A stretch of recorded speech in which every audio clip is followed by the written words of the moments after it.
So guys, welcome back to my channel. Kembali lagi di Fana Channel. Dan ya, di depan kita ada stabilizer listrik. Ini dengan trapo donat ya, dengan kumparan bulat. Dimana ini salah satu stabilizer listrik yang umum digunakan di pasaran dan juga masih dapat diandalkan ya sekarang.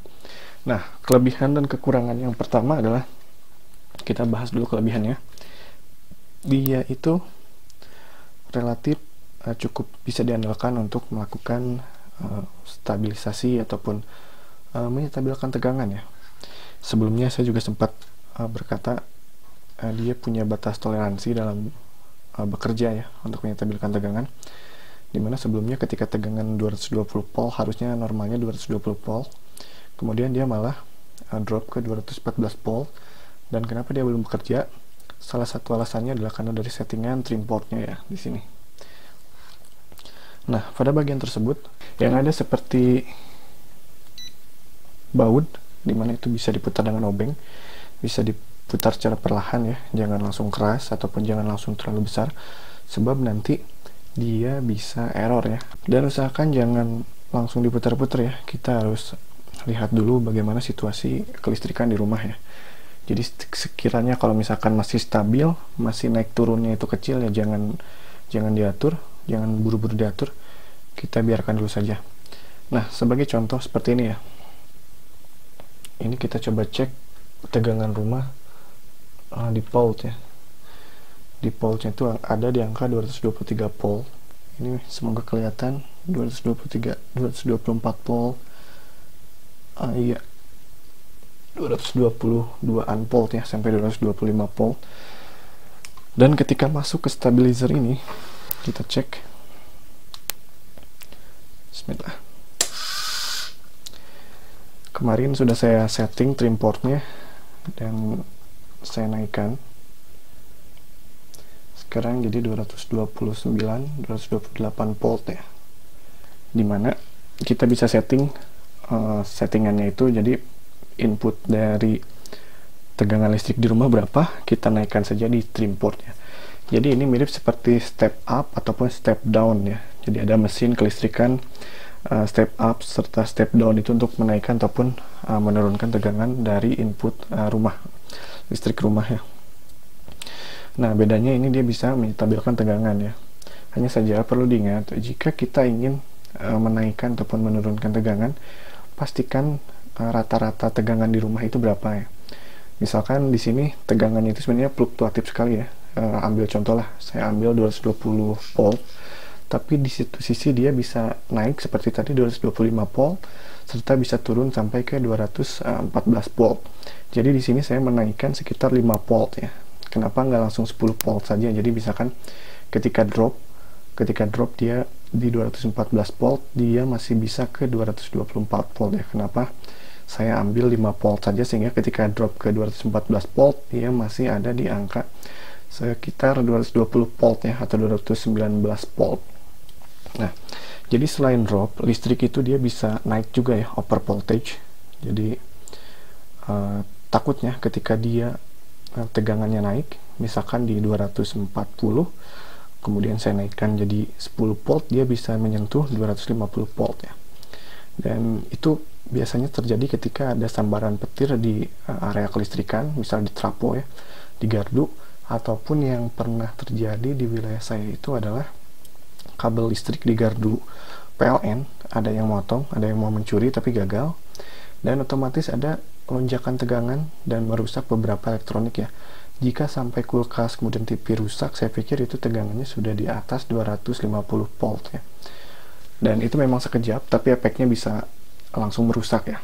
Nah, setelah kelebihan barusan, di mana dia bisa diandalkan, kemudian output tegangan bisa diatur dari inputnya ya, disesuaikan dengan inputnya menggunakan trim port, kemudian harganya juga relatif murah. Dan kekurangannya apa ya kira-kira? Nah, mungkin kalian tadi lihat dia si jarum ini naik turun, si jarum yang terhubung ke trapo. Dan jika kalian perhatikan juga, jarum tersebut dia bergeraknya itu lambat ya.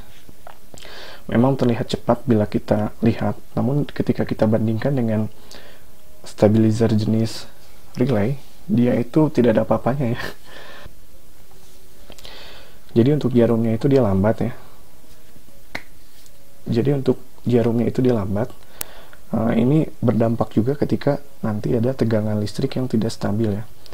Jika drop sih mungkin masih bisa di toleransi, tetapi kemudian jika nantinya itu ada over voltage, dari drop langsung ke over voltage, nah itu jadi bahaya ya.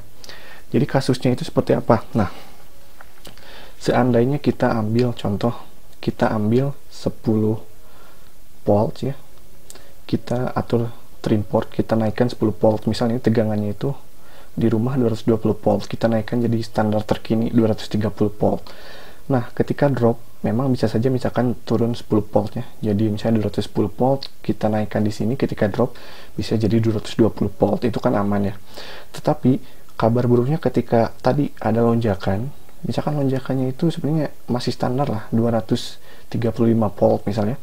Tapi karena kita di trim port di settingnya 10 volt, naik 10 volt, itu bisa menjadi 235 volt, itu bisa jadi 245 volt, atau bahkan jika lebih nanti bisa 250 volt dan ke atas ya, bisa lebih lagi. Nah, meskipun singkat, misalkan hanya 0,3 detik, itu masih tetap berbahaya ya. Makanya ada jenis stabilizer baru ya, yang memadukan antara kumparan donat ini, trafo donat ini, dengan relay ya, ataupun alat sejenisnya. Jadi ketika ada over voltage ataupun drop, dia itu bisa sangat cepat ya. Jadi kita nggak sampai ke up ataupun ke down terlebih dahulu, jadi bisa tetap stabil ya. Ada memang pergerakan jarum, cuman karena saking cepatnya dia seolah-olah tidak bergerak ya. Berbeda mungkin dengan trafo donat ini, ketika dia bergerak kita masih bisa merasakan ada krak-kraknya ya. Dan ketika secara visual dilihat seperti ini, jarum ini memang dia bergerak ya, dia bergesekan antara jarumnya dengan kumparannya. Jarumnya itu sebenarnya dari semacam arang lah. Oke, kita rangkum saja. Mungkin penjelasannya tadi agak berbelit ya, karena saya tidak menggunakan catatan. Kita langsung rangkum saja. Yang pertama, kelebihan dari ini, dia masih bisa diandalkan, kemudian harganya murah, dan bisa diatur ya, bisa diatur untuk trim portnya, input dan outputnya itu bisa diatur untuk bagian outputnya ya. Dan satu lagi, untuk rangkaian kelistrikan dari stabilizer jenis ini terbilang masih cukup mudah ya. Bahkan kalau kita baru belajar kelistrikan, asal kita tahu nama komponennya, kita masih bisa cari spare partnya ya, dan harganya pun nggak begitu mahal ketika ada perbaikan, kecuali mungkin untuk kumparan ini. Karena dari sekian banyak rangkaian di depan ini, yang paling mahal saya pikir trafonya ya. Sedangkan komponen ini, dia jika ada yang gosong di beberapa komponen, dia masih bisa dicari substitusinya di toko elektronik ya, bahkan di online store ataupun di marketplace. Dan ya, untuk kekurangannya, jika terjadi lonjakan tegangan kemudian dropnya terlalu parah, dia mungkin akan ada jeda, ada waktu untuk menaikkan atau menurunkan tegangan tersebut ya. Jadi untuk stabilizer ini masih bisa terpengaruh dari drop voltase ataupun over voltage ya. So far, thank you telah menonton video ini, dan see you next time.